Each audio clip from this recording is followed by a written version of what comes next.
میں Jio T V میں تھا, مجھ سے انٹرویو لے رہے تھے, وہ کہنے لگے کہ یہ 3 طلاق جو ہے امام حنیفہ کہتے ہیں حنفیوں کے یہاں 3 ہوتی ہیں, اہل حدیثوں کے یہاں, میں نے کہا حنفیوں نہیں, قرآن و سنت میں سب کے یہاں 3 ہوتی ہیں, اس لیے حنفیوں کے یہاں بھی کتنی ہوتی ہیں, 3 ہی ہوتی ہیں, اس لیے ہوتی ہیں. احناف نے قرآن و سنت کو پہلے رکھا ہے, ابو حنیفہ کو بعد میں رکھا ہے. ابو حنیفہ قرآن حدیث کی تشریح میں جب اختلاف ہوگا تو اس میں ہم ابو حنیفہ کی رائے کو ترجیح دیتے ہیں. جو قرآن حدیث نے وضاحت سے بیان کر دیا اس میں تو کسی کی رائے نہیں ہے, اس میں تو ڈائریکٹ قرآن و سنت ہے. جہاں ایکسپلین کرنے میں اختلاف ہوگا پھر تو کسی کی رائے کو لینا ہے نا, تو پھر اپنی رائے کو لینے کے بجائے کسی مجتہد کی رائے کو لیا جائے, نہ کہ آج کل کے اسکالرس کی رائے کو لیا جائے. تو یہ بہت جاندار بات ہے یہ. تو میں وہ بتا رہا تھا یہ وفاقی شرعی عدالت نے جو لطیفہ چھوڑا ہے کتنا بڑا, اور یہ جنرل مشرف نے زیادتی کی ہے, کیونکہ پاکستان میں آئین کے لحاظ سے نا قرآن و سنت کی بالادستی ہے. پاکستان کا لا بڑا خاندانی ہے, بڑا, کسی کنٹری کا ایسا لا نہیں ہے کہ سب سے پہلی شق حاکم اعلیٰ اللہ ہے. یہاں سے سیکولرزم اور لبرلزم کی ایسی کی تیسی ہو گئی. یہ بڑی تبھی تو ہمیں ملک سے محبت ہے یار, جیسا مرضی ہے. لا کیا ہے, آئین بڑا خاندانی ہے. یہاں سیکولر ریاست کا تصور ہی ختم کر دیا. حاکم اعلیٰ کون ہے, اللہ. پاکستان میں چلے گی کس کی, اللہ کی. اور پھر اسی میں شق ہے قرآن و سنت کے اگینسٹ کوئی لا نہیں چلے گا. اب ظالم حکمران ہمارے کرتے کیا ہیں, وہ پابند ہیں, ہاتھ پاؤں کٹ گئے ان کے. تو وہ کیا کرتے ہیں, اگر ملک میں یہ نافذ ہوتا نا کہ چاروں اماموں کی جو تشریح, قرآن و سنت کی تشریح میں جب اختلاف ہوگا تو فقہ حنفی کو یا فقہ شافعی کو فالو کیا جائے گا, تو تحریف کا دروازہ بند ہو جاتا. لیکن اس کو مبہم رکھ دیا نا, تو جو آتا ہے نا, جو بھی آتا ہے وہ قرآن و اپنی تو تشریح ہوتی ہے نا, قرآن و سنت کے کھاتے میں ڈال کے اس کو قانون کا حصہ بنا دیتا ہے. اب پاکستان میں چونکہ یہ قانون تھا کہ قرآن و سنت کے اگینسٹ کوئی قانون نہیں چلے گا, ہمیں قرآن و سنت میں کہیں بھی نظر نہیں آیا کہ عورت کے پاس ڈیورس کا حق ہے, وہ عدالت سے یک طرفہ خلا لے سکتی ہے. لہذا پاکستان, بلکہ انگریز کے دور میں بھی ایسا نہیں ہوا.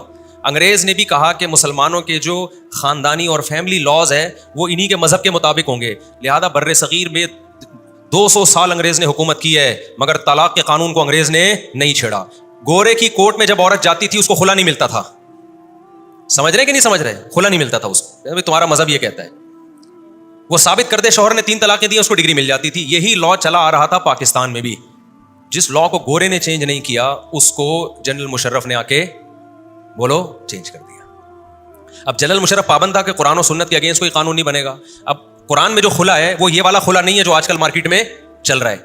تو اس نے کیا کیا, اس خلا پہ قرآن و سنت کا لیبل لگوا دیا, کیونکہ جو چمچے بیٹھے ہوئے ہوتے ہیں نا مذہبی اسکالرز میں, جو حکومت کے چمچے ہوتے ہیں جنہوں نے حکومت کی ہر غلط بات کو ٹھیک کرنا ہوتا ہے, وہ ہر ملک میں ہول سیل کے حساب سے ہوتے ہیں. یہاں نہیں مل رہے ہوتے تو دوسرے ملک سے کوئی چمچا منگوا لیتے ہیں, فلاں سے فتویٰ منگوا لیا, تو ایسے اسکالرز آپ کو مل جائیں گے. اسکالر تو آپ کو سود کے حلال ہونے والے بھی موجود ہیں دنیا میں. ایسے بہت سے اسکالر ہیں جو کہتے ہیں یہ سود وہ سود ہی نہیں ہے, جو حرام تھا یہ تو دوسرا سود ہے. نبی صلی اللہ علیہ وسلم نے فرمایا قرب قیامت میں لوگ شراب کا نام چینج کر کے حلال کر لیں گے. صحیح ہے نا. کیا مطلب, تحریفات کا دروازہ کھلے گا, چیزوں کے نام چینج کرتے رہیں گے, چیز وہی ہوگی. تو آپ سمجھو بات کو کہ جو وفاقی شرعی عدالت نے فیصلہ کیا ہے نا کہ عورت بھی خلا لے سکتی ہے, یک طرفہ خلا, یہ اتنا بڑا لطیفہ ہے کہ اس سے تو طلاق کے جتنے احکام تھے نا جو قرآن بیان کر رہے ہیں سب کی دھجیاں اڑ گئیں. قرآن کیا کہتا ہے, وَبُعُولَتُهُنَّ أَحَقُّ بِرَدِّهِنَّ فِي ذَلِكَ إِنْ أَرَادُوا إِصْلَاحًا. مرد نے اگر ایک طلاق دی ہے, اللہ کہتے ہیں ابھی بھی مرد کے پاس حق ہے کہ وہ بیوی کو روک سکتا ہے جب تک دوسری اور تیسری نہیں دے دیتا. قرآن کہہ رہا ہے نا. لیکن اگر آپ عورت کو کہتے ہیں عدالت جا کے خلا کی ڈگری لے سکتی ہے, اس آیت کا کوئی مطلب بنا پھر نہیں آئی میرا خیال. بلکہ اس کا تو مطلب یہ ہوا کہ اللہ تو کہہ رہا ہے 1 اور 2 طلاق کے بعد بھی روک سکتا ہے, عدالت تو کہہ رہی 1 طلاق بھی نہیں دی پھر بھی نہیں روک سکتا.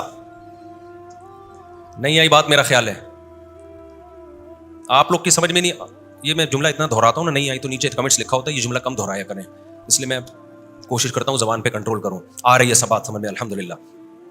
قرآن کیا کہہ رہا ہے, مرد نے 1 اور 2 طلاقیں دی ہو نا پھر بھی بعولتہن احق بردہن, عورت کہیں اور نہیں جا سکتی, اس بیس پہ شادی نہیں کر سکتی کہ میرے شوہر نے طلاق دے دی ہے. نا اللہ کہتے ہیں 1 اور 2 چانس میں مرد کو کیا کر رہا ہوں, دے رہا ہوں. لہذا مرد کو یہ حق ہے کہ اس کو روک لے جب تک تیسری نہ دے دے عدت کے اندر. اور وفاقی شرعی عدالت نے کیا کہا ہے کہ جناب عورت جب چاہے منہ اٹھا کے کورٹ سے خلا لے سکتی ہے. یعنی مرد طلاق دیے بغیر بھی عورت کو نہیں روک سکتا. تو یار تم نے تو عورت کے اختیارات مرد سے بھی زیادہ بڑھا دیے. اس کے تو منہ سے طلاق نکل گئی ہے تو اللہ کہتے ہیں 1 دفعہ نکل گئی معاف ہے, 2 دفعہ نکل گئی معاف ہے, تیسری دفعہ کے بعد معاف نہیں ہے. اور عورت کا اختیار اتنا بڑھا دیا کہ ایک دفعہ بھی نہیں نکلی ہے پھر بھی جب چاہے کر لے, اور اس میں 1 2 3 بھی نہیں ہے, ایک خلا بھی کافی ہے. یہ ہے جاہل لوگ جو ہم پہ مسلط ہیں. اور آج کے 2 3 مشہور اسکالرز ہیں, میں نام نہیں لیتا آج کل, وہ بھی یہی بکواس کر رہے ہیں. اس سے پتہ چلتا ہے ان کو قرآن حدیث کا کچھ بھی نہیں پتا بیچاروں کو. وہ بھی بکواس کر رہے ہیں یوٹیوب پہ بیٹھ کے کہ حنفیوں نے پابندی لگائی ہوئی ہے. ان کو حنفیوں سے چڑ ہے, بس جہاں نام لو حنفیوں نے لگا دی پابندی. آپ اس کو عورت کے اگینسٹ سمجھیں یا عورت کے حق میں سمجھیں, تمام آسمانی مذاہب میں عورت اپنی مرضی سے آئے گی نکاح میں, جانے کا آپشن اس کے پاس نہیں ہے, چاہے عورت پہ ظلم کا ہو یا عدل کا ہو. ہے ایسا ہی, چھوڑ دو اسلام کو بھائی. آپ بہت سے لوگ سمجھتے ہیں نا بقرعید میں جانور پہ کی قربانی ظلم ہے, یہی کہتے ہیں نا. تو کیا ہم ان کے اس ظلم کہنے کی وجہ سے جانور قربان کرنا چھوڑ دیں؟ ہم یہ کہیں گے بھائی تم اسلام کو چھوڑ دو. اسلام کو اگر کوئی عورت سمجھتی ہے کہ اسلام نے مجھ پہ ظلم کیا ہے, مجھے طلاق کا حق نہیں دیا, چھوڑ دو اسلام کو. آپ اسلام چینج کرنے کی ضرورت نہیں ہے, اسلام جیسا ہے ویسا ہی رہے گا. میں سمجھا پا رہا ہوں اپنی بات. تو یہ منجن بیچ رہے ہیں آج کل, تو اتنا بڑا لطیفہ ہے جو اتنے لمبے لمبے صفحے لکھ کے نا فضول قسم کی.